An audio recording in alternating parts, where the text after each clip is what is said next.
요한복음 1장 1절부터 5절까지만 한 목소리로 같이 읽읍시다. 요한복음 1장 1절부터 5절까지 같이 읽읍시다. 시작. 태초에 말씀이 계시니라. 이 말씀이 하나님과 함께 계셨으니 이 말씀은 곧 하나님이시니라. 그가 태초에 하나님과 함께 계셨고 만물이 그로 말미암아 지은 바 되었으니 지은 것이 하나도 그가 없이는 된 것이 없느니라. 그 안에 생명이 있었으니 이 생명은 사람들의 빛이라. 빛이 어두움에 빛이 돼 어두움이 깨닫지 못하더라. 아멘. 요한복음 1장에서 요한복음을 시작해 가면서 생명으로 지금 연결시켜 가고 있어요. 생명. 굉장히 중요한 내용이에요. 요한복음은 생명에 대한 내용을 계속 이야기하고 있는 거거든요. 생명이 우리 안에서 어떻게 작용하는지, 이 요한복음에서 말하고 있는 생명은 요한복음뿐만 아니라 성경에서 말씀하고 있는 생명의 본질은 이 땅의 모든 동물과 식물을 망라해서 거기에 적용되고 있는 생명과 본질적으로 다른 거예요. 이 땅의 모든 생명체들이 가지고 있는 생명이 하나님은 아니거든요. 그것은 지금 우리 인간으로 치면은 이 육신에 호흡하며 활동하게 하기 위한 에너지로서 작용하는 생명이거든요.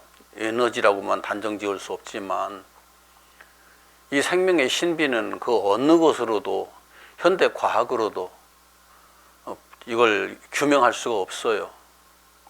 지금 이렇게 우리들이 지식이 발전해 왔지만 이렇게 발전해 온 지식이 생명을 얘기할 수가 없는 한계성이 있어요. 그런데 이 물리적인 생명조차도 그런데 성경에서는 이 물리적인 생명을 말하고 있는 게 아니에요. 그래서 이 요한복음 서론을 시작하면서, 서론이 지금 1장 1절에서부터 5절까지의 내용이거든요. 여기 생명이라는 그 말 하나를 끄집어내기 위해서 1절부터 4절까지의 내용을 쭉 진행시키는 거예요. 생명이라는 그 의미 하나를 끄집어내기 위해서. 그런데 태초에 말씀이 계시니라. 이 말씀이 생명이다라는 얘기거든요. 이 말씀이 하나님과 함께 계셨으니 이 말씀은 곧 하나님이시라. 하나님이 생명이라는 거예요.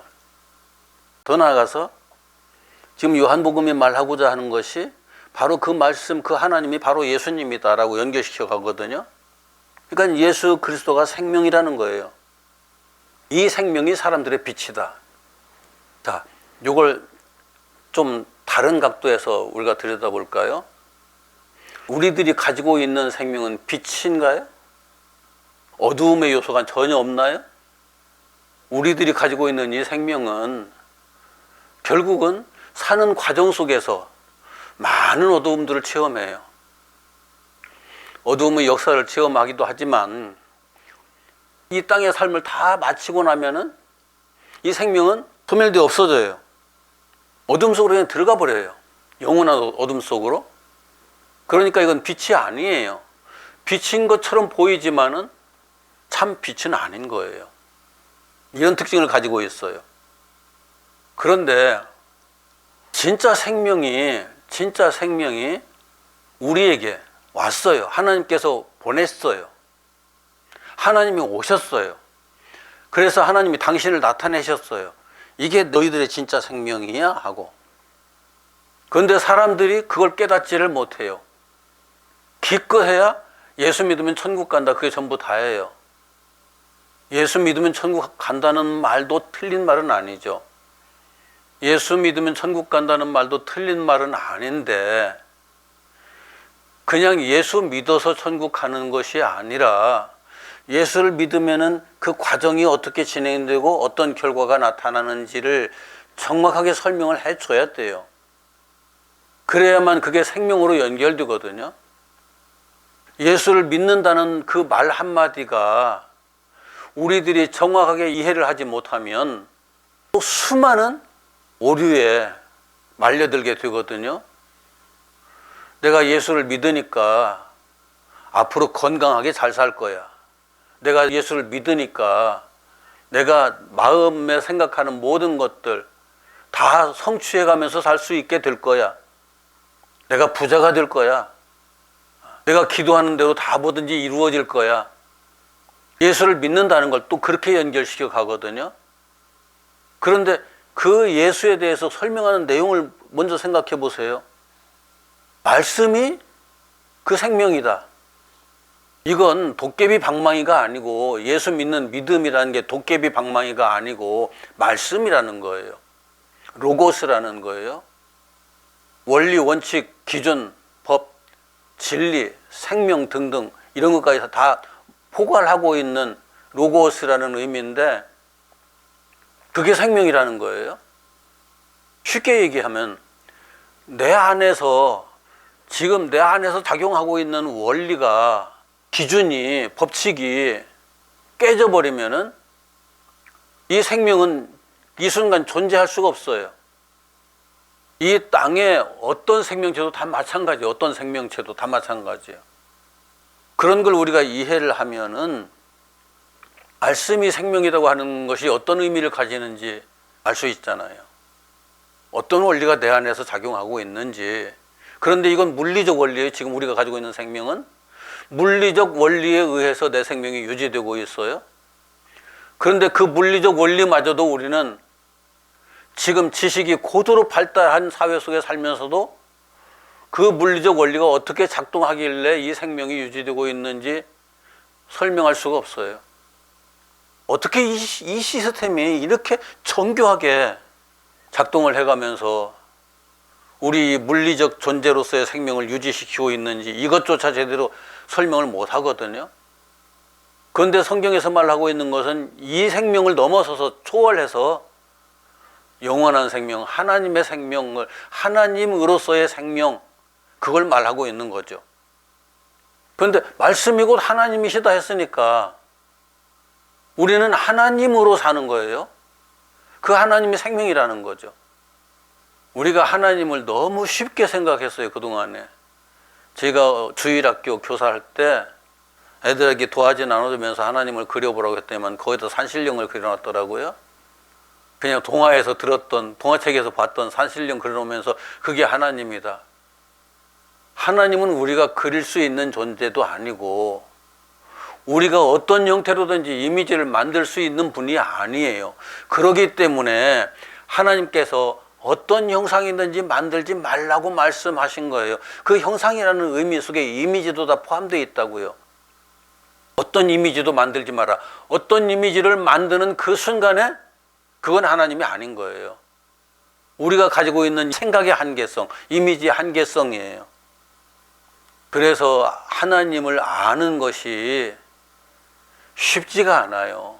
매우 매우 어려워요. 그런데 그 하나님이 생명인데, 그 하나님이 이 땅에 오신 분이 예수 그리스도거든요. 그러니까 예수가 생명이다라고 말하는 거예요. 4절에 그 안에 생명이 있었으니 라고 말하고 있지만은 그 안에 있다는 것은 그가 생명이라는 이야기거든요. 그런데 그 생명은 우리들이 지금 가지고 있는 이 물리적 육체에서 작용하고 있는 이 생명을 초월해버려서 이 생명과는 비교도 되지 않는 빛이라. 이 빛은 물리적 빛이 아니거든요. 모든 어두움을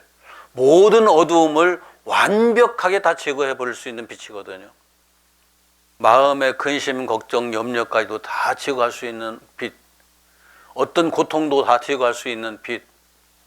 우리들이 어둠의 요소라고 생각할 수 있는 모든 것들을 다 제거할 수 있는 그 빛. 그 빛으로서의 생명이라고 말하고 있거든요. 그래서 이 빛을 제대로 이해를 해야 하나님을 오류가 없이 이야기할 수 있고, 이 빛을 제대로 이해를 해야 예수 그리스도를 이야기할 수 있고 진리를 이야기할 수 있고 말씀을 이야기할 수 있어요.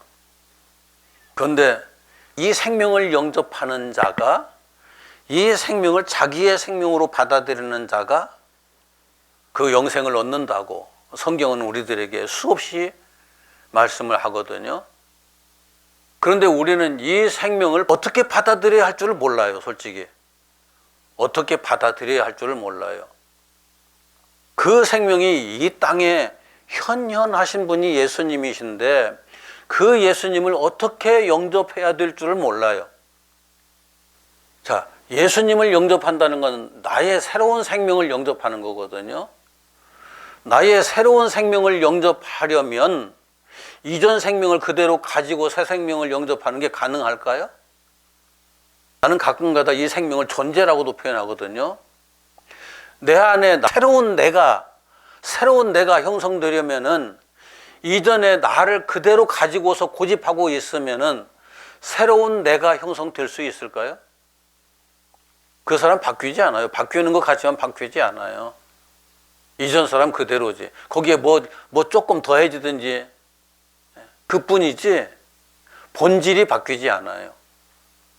영접하는 자, 곧 그 이름을 믿는 자들에게는 하나님의 아들이 되는 권세가 주셨으니 이것도 영접하기 위해서는, 받아들이기 위해서는 그것을 받아들이는데 방해가 될 만한, 문제가 될 만한 모든 것들을 다 제거해야 되거든요.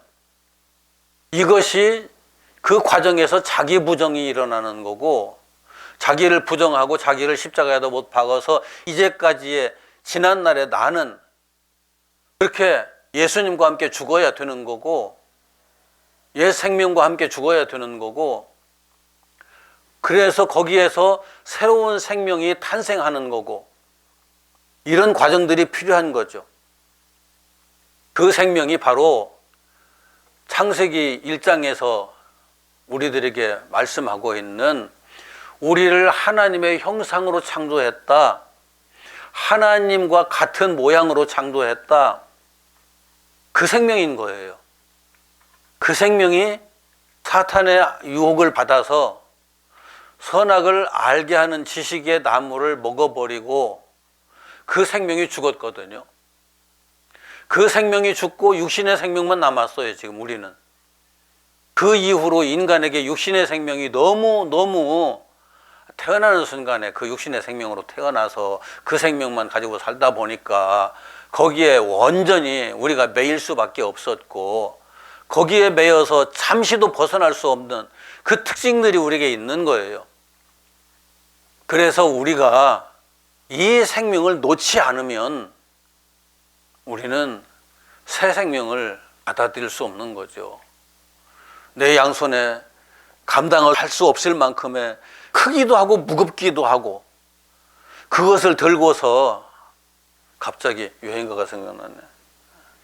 내 손에 든 것이 너무 많아서 다리도 아프고 힘든다고. 인생이라는 게 그런 거거든요. 이 땅에 우리가 짊어지고 있는 생명이라는 게 그런 거거든요. 그것을 놓아야만 하나님께서 주시는 생명을 받을 수 있다고요. 이게 성경이 처음부터 말하는 진리예요. 성경이 처음부터 우리에게 말하고 있는 진리예요. 그래서 예수를 믿으려면은 생명에 대한 생각부터 바뀌어야 돼요. 생명에 대한 생각부터. 지금 내가 가지고 있는 이 육신의 생명, 여기에다가 우리가 올인해 놓고 여기에 매여 사는 사람은 절대 새 생명을 받을 수가 없어요. 새 생명의 길을 갈 수가 없어요. 새로운 생명의 존재로 살아갈 수가 없어요. 이게 한순간에 되는 건 아니겠지만은 하나님께서 은혜 주시면 한순간에 되기도 하죠. 그러나 얼마나 간절하냐, 얼마나 절박하느냐에 따라서 그 사람이 그 생명을 받는 자세가 결정되거든요. 오늘 본문에도 나와 있던 것처럼 빛이 어두움에 비추되 어둠이 깨닫지 못하더라. 생명이, 참 생명이 그 가짜 생명과 대조해가지고 딱 나타났는데도 불구하고 그게 참 생명이라는 사실을 깨닫지 못하더라. 이거 깨닫는 게 쉬운 게 아니거든요. 우리 생명의 한계성을 절실하게 처절하도록 깨달아져야만이 이 생명에서 벗어나고자 하는 그 마음이 간절해지고, 이 생명에서 벗어난다고 그냥 목매달아 죽어버리든지 높은 곳에서 떨어진다든지 물에 뛰어든다든지 그러면은 이 생명만 잃고 말 뿐이지 새 생명은 안 생기거든요. 이 생명을 주님께 넘겨버리고 주님께로부터 새 생명을 받는 구조로 돼 있어요. 그러기 때문에 믿음이 필요한 거고, 믿으라고 얘기를 하고 있는 거고.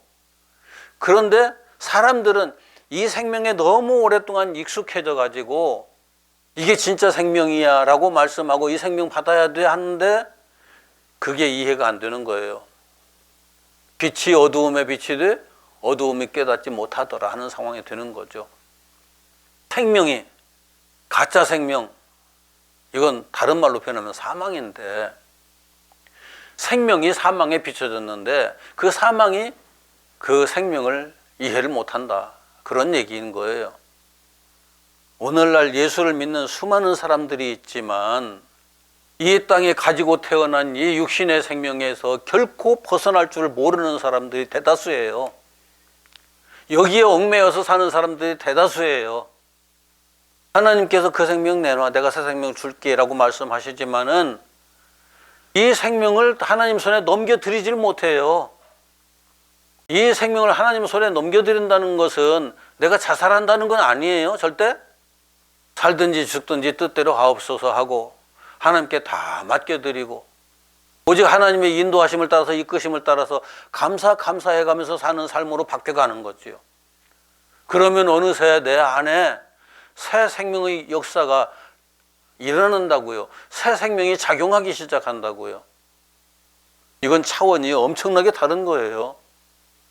이것이 기독교에서 말하는, 아니 성경에서 말씀하고 있는 진리인데, 성경에서 말씀하고 있는 생명의 진리가 제대로 이해가 안 되니까 신앙생활을 해도 엉망으로 하는 거예요. 말도 안 되는 신앙생활을 하는 거예요. 육신을 위한 신앙생활을 하는 거예요. 이 가짜 생명을 위한 신앙생활을 하는 거예요. 고린도전서 한번 봐요. 고린도전서 육신의 생명과 영의 생명을 비교해 놓은 내용들이 간략하게 소개되어 있어요. 고린도 교회는 바울의 전도를 받고서 그 진리를 전해 들은 이후에 그 진리를 이 세속의 논리로 바꿔서 육신의 생명을 위한 이치로 받아들이고 거기에 얽매여서 여전히 살아가고 있는 거예요. 그러니까 생명이 바뀌질 않죠. 생명이 바뀌질 않으니까 인간적인 갈등들이 자꾸 교회 안에서 증폭이 되고 발생하고 증폭되고, 그래가면서 또 새로운 문제들이 또 발생하고 또 증폭되고, 그런 상황이 계속 악순환하면서 진행되고 있었거든요. 이것이 너희들이 지금 잘못된 생명에 대한 생각 때문에 이런 결과들이 나타난 거야 해가면서 바울이 쭉 얘기를 해요. 그러면서 이 생명으로 말할 것 같으면은 부활의 생명이다. 부활의 생명이다. 다시 살아나는 생명이다. 제가 지금 내 육신에 가지고 있는 이 생명이 아니고 에덴 동산에서 죽었던 그 생명이 부활의 역사다. 예수 안에서 이루어지는. 그걸 이야기하고 있는 거예요, 바울은.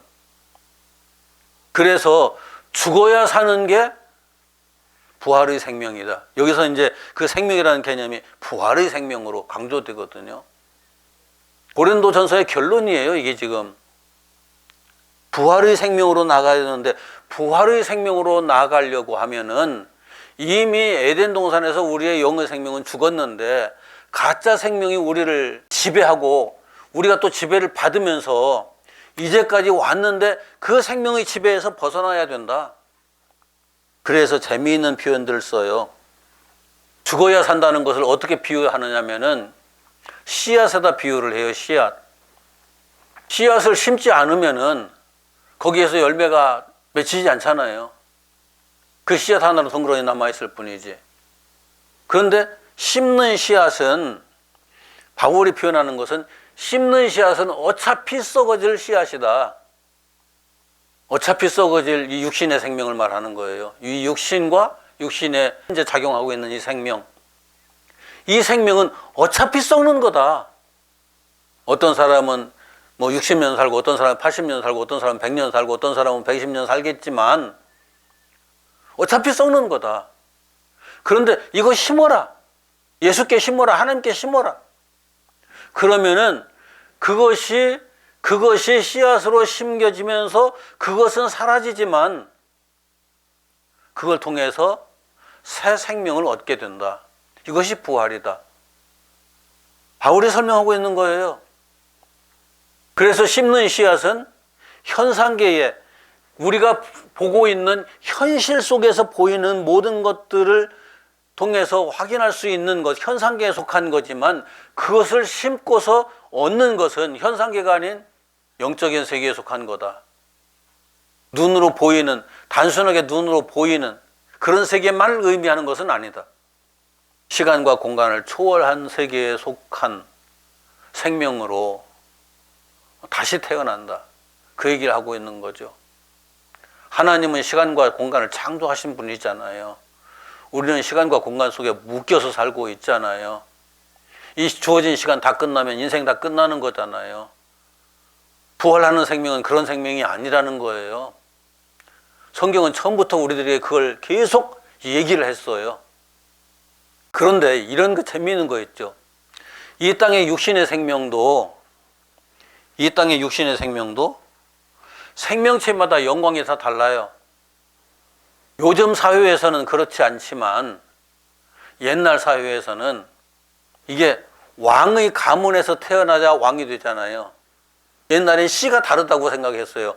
왕의 씨는 다르고, 그리고 재상들의 씨는 다르고, 무언가 양반의 씨는 다르고, 평민의 씨는 다르고, 그리고 동이나 천박한 사람들의 씨 다르다. 씨가 다르기 때문에 아무리 거기서 새로운 자손이 태어나고 해도 씨가 다르기 때문에 다른 신분으로 상승할 수가 없는 거예요. 성경이 기록될 때도 똑같았거든요. 성경이 기록될 때도 왕의 씨로 태어나야만 왕이 되는 거예요. 그런데 왕의 씨로 태어난 사람이 왕은 되더라도 왕의 씨로 태어났다고 해서 그 사람이 영원한 생명을 가진 사람이 되느냐? 그 왕의 씨로 태어났다 하더라도 그것도 심겨져서, 예수 안에 심겨져서 새 생명으로 다시 태어나야만 하나님 나라 백성이 되는 거고, 재상의 씨로 태어났다고 하더라도 예수 안에 심겨져서 새 생명으로 태어나야만 되는 거고, 종의 씨로 태어났다고 해도 예수 안에 심겨지기만 하면은 새 생명으로 다시 태어나고, 그런데 새 생명으로 태어난 것은 거기에서 또 왕의 씨고 종의 씨고 재상의 씨고 없거든요. 다 하나님의 형상이니까, 다 같은 하나님의 형상이니까. 이 땅에서 태양과 같은 존재로 태어났다 할지라도 어차피 이 땅의 씨일 뿐이에요. 이 땅에서 달과 별과 같은 존재로 태어났다고 하더라도, 이 땅의 미물과 같은 어떤 존재로 태어났다고 하더라도 그 씨들은 다 예수 안에 심겨져야만 할, 십자가 지고 죽어야만 할 그 생명들 뿐이에요. 다 죄의 생명이에요. 그보다 어떤 것이 그보다 낫다고 할 수 있는 건 아무것도 없어요. 다 아담의 후손이니까. 그래서 육신의 신분과 영광은 아무리 다를지라도 그냥 예수 안에 심겨져야 할 씨일 뿐이다. 자기가 특별한 어떤 존재로 태어났다고 우쭐대봐야 죽지 않으면은 이 땅의 삶으로 끝나요. 이 땅의 삶으로서 끝나지만, 육신은 끝나지만 그 영은 하나님에게서 영원히 벗어난 지옥의 존재가 되는 거죠. 그래서 모든 사람은 아담이에요. 모든 사람은 아담. 모든 사람이 아담이란 말은, 아담이라는 원어가 가지는 의미가 흙이라고 했잖아요. 아담을 흙으로 만들었기 때문에 아담 보고 너 아담이야, 너는 흙덩이야 라고 말씀하신 거거든요. 이 육신이 가지고 있는 속성이에요. 어쩔 수 없어요. 이것이 황제의 가문에 태어났다고 해서 흙덩이가 아니다? 아니에요. 어떤 왕들은 내가 태양의 후손이라고 큰소리 빵빵 쳐가면서 백성들을 억압해가면서 자기 멋대로 권력을 휘둘렀는데, 하나님께서 보실 때는 너도 아담이야. 흘덩이야. 천하없는 존재도 그 흘덩이에서 벗어날 수가 없어요. 이것을 썩을 것이라고 표현하거든요. 썩을 것. 고린도전서 15장 35절부터 좀 읽어봅시다. 어떤 사람들은 하나님 나라에 가면 하나님 나라에서 영광이 이렇게 다르구나라고 착각들 하는데, 이게 하나님 나라에 대한 영광이 아니고 죽어서 하나님 나라에 가서 우리들이 또 다른 영광의 존재가 된다. 그건 말도 안 되는 이야기고, 고린도전서 15장 35절부터 44절까지만 쭉 같이 한번 읽읍시다. 시작. 누가 묻기를 죽은 자들이 어떻게 다시 살아나며 어떠한 몸으로 오느냐 하리니, 어리석은 자여, 내가 뿌리는 씨가 죽지 않으면 살아나지 못하겠고, 또 내가 뿌리는 것은 장래의 형체를 뿌리는 것이 아니요 다만 밀이나 다른 것의 알맹이 뿐이로되, 하나님이 그 뜻대로 그에게 형체를 주시되 각 종자에게 그 형체를 주시느니라. 육체는 다 같은 육체가 아니니 하나는 사람의 육체요, 하나는 짐승의 육체요, 하나는 새의 육체요, 하나는 물고기의 육체라. 하늘에 속한 형체도 있고 땅에 속한 형체도 있으나 하늘에 속한 것의 영광이 따로 있고 땅에 속한 것의 영광이 따로 있으니, 해의 영광이 다르고 달의 영광이 다르며 별의 영광도 다르고 별과 별의 영광도 다르도다.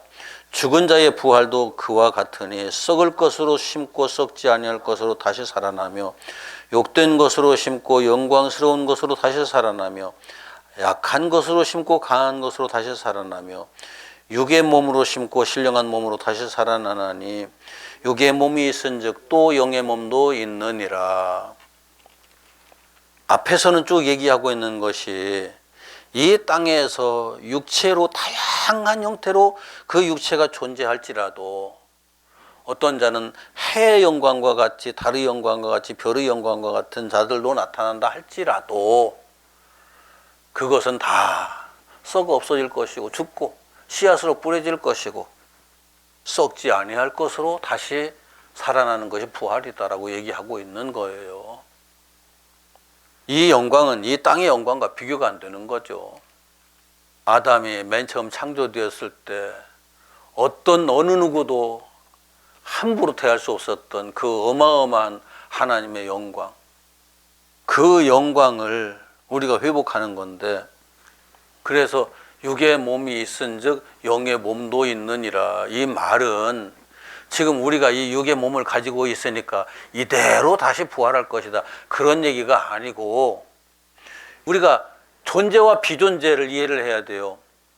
비존재는 실제가 없는 거예요. 실체가 없는 거예요. 실체가.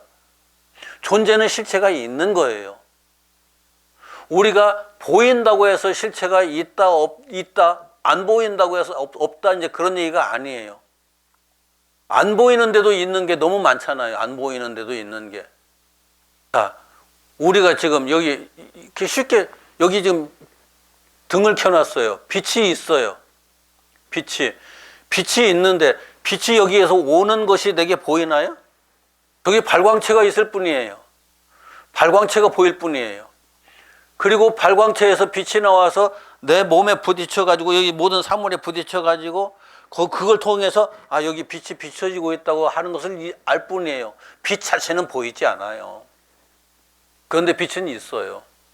똑같은 거죠. 보이지 않는 것이 보이는 것보다 더 많아요.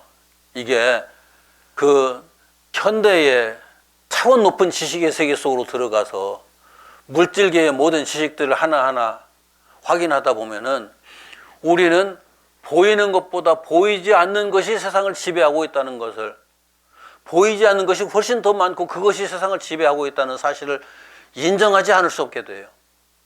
단순히 눈으로만 보이지 않는 것이 아니라 어떤 관측을 통해서도 확인되지 않는 것들도 너무 많아요.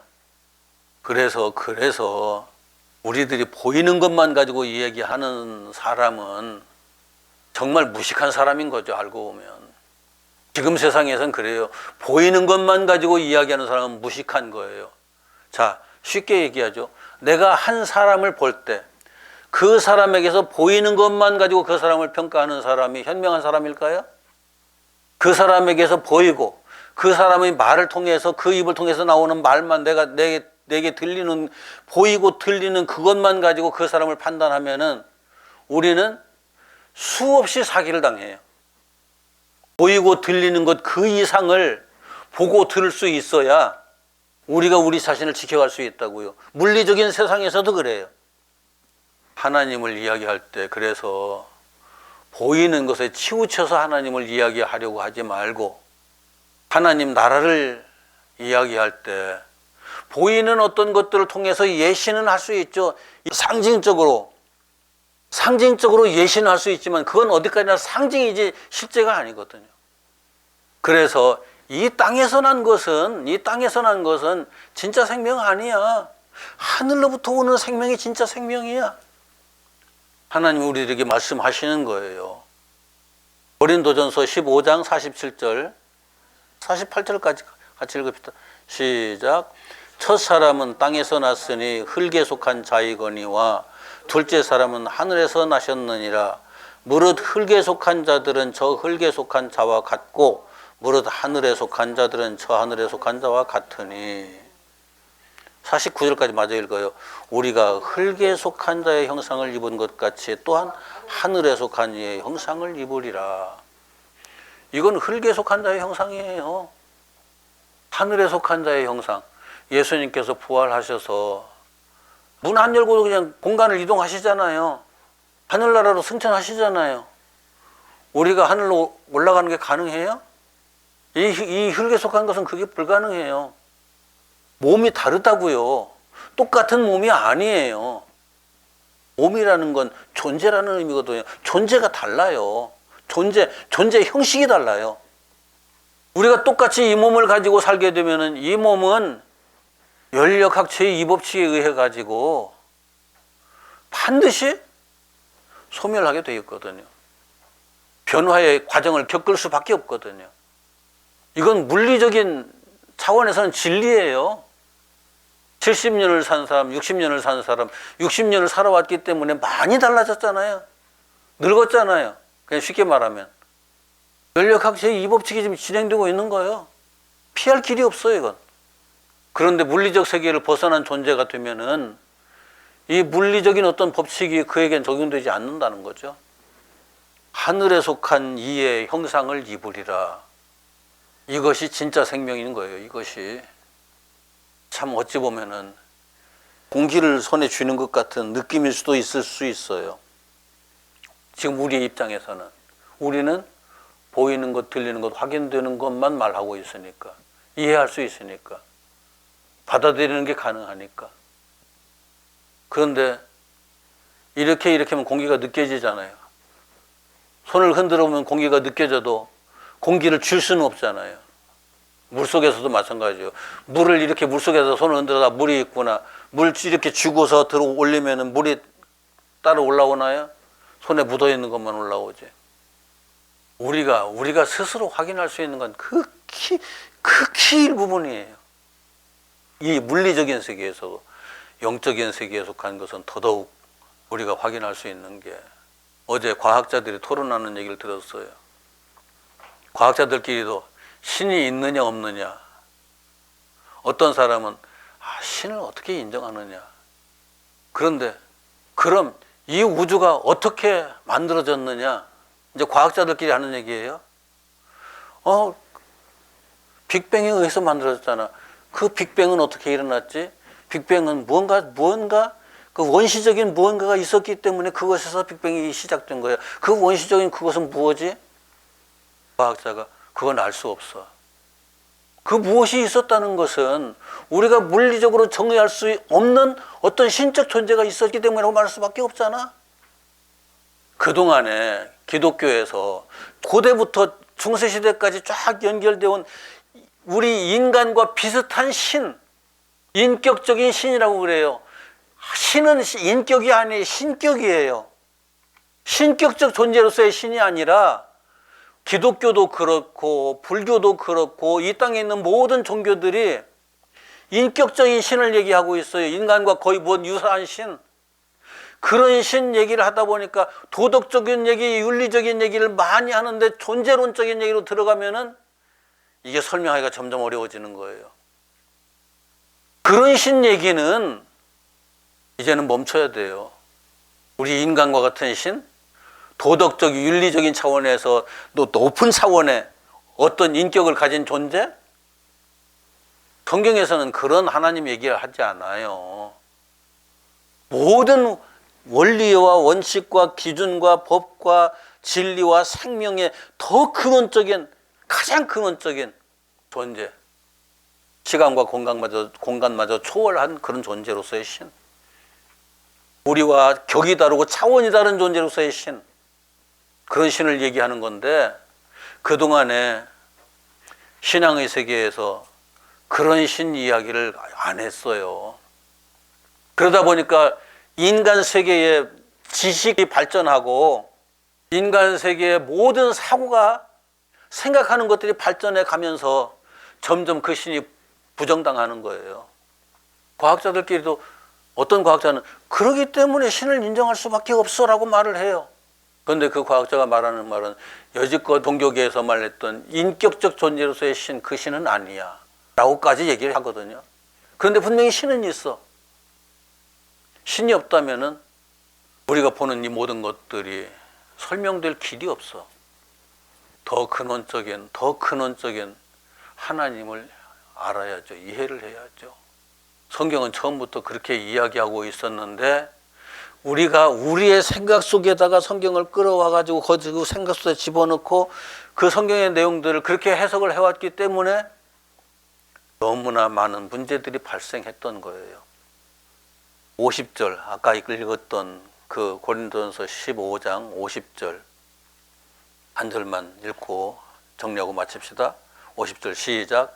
형제들아, 내가 이것을 말하노니 혈과 육은 하나님 나라를 이어받을 수 없고 또한 썩는 것은 썩지 아니한 것을 유업으로 받지 못하느니라. 그런데 왜 썩는 것에서 미련을 끊지를 못해요? 혈과 육에서 벗어나지를 못해요? 그건 하나님 나라와는 상관없어요. 그것으로서는 하나님 나라 들어갈 수가 없어요. 이걸 분명히 해야죠. 교회에서 신앙생활하면서 이걸 분명히 해야죠. 이 땅의 정치는 혈과 육이 아닌가요? 썩을 것이 아닌가요? 다 언젠가는 다 사라질 거예요. 여기 썩는다는 건 소멸을 말하거든요. 산화를 말하거든요. 산화될 그것들이 하나님 나라를 유업을 받는다고요? 그렇게 못한다고 분명히 얘기하잖아요. 그런데 이것이 다시 그대로 부활을 해가지고, 여기 있는 사람들 중에 이것이 그대로 부활하길 원하는 사람이 있어요? 그런 사람이 이 세상에 단 한 사람도 없어요. 이걸 이루시는 이가 하나님이시거든요. 예수 그리스도이시거든요. 그래서 견고해서 흔들리지 말고 진리에 매진하는 자들이 되라고. 58절 마지막 절 같이 읽어봅시다. 시작. 그러므로 내 사랑하는 형제들아, 견실하며 흔들리지 말고 항상 주의 일에 더욱 힘쓰는 자들이 되라. 이는 너희 수고가 주 안에서 헛되지 않은 줄 알미라. 우리가 참고 기다리며 때에 따라서는 손해도 보고 그래가면서 하는 이유는, 이것을 땅에다 심어버리고 예수와 함께 십자가에다 못 박아버리고 그래서 썩어져 없어져 버리고 영원한 하나님 나라에 속한 그 완전한 것을 얻기 위해서 우리가 하는 이 노력이 헛되지 않다. 물론 우리의 노력만 가지고 되는 게 아니에요. 은혜가 있기 때문에 우리가 이렇게 되는 게 가능한 거예요. 하나님께서 주신 선물 때문에, 그 선물로 인해서 우리가 이렇게 하는 게 가능해지는 거예요. 그 선물이 없다면 기껏해야 불교에서 말하는 그 한계성에 부딪히겠죠. 이 세상 인본주의 철학이 말하는 그 한계성에 부딪히겠죠. 우리는 그 한계성을 넘어서 이야기를 하고 있거든요. 성경은 그렇게 말씀하고 있거든요. 우리는 그 소망을 가지고 살아갑니다. 기도합시다.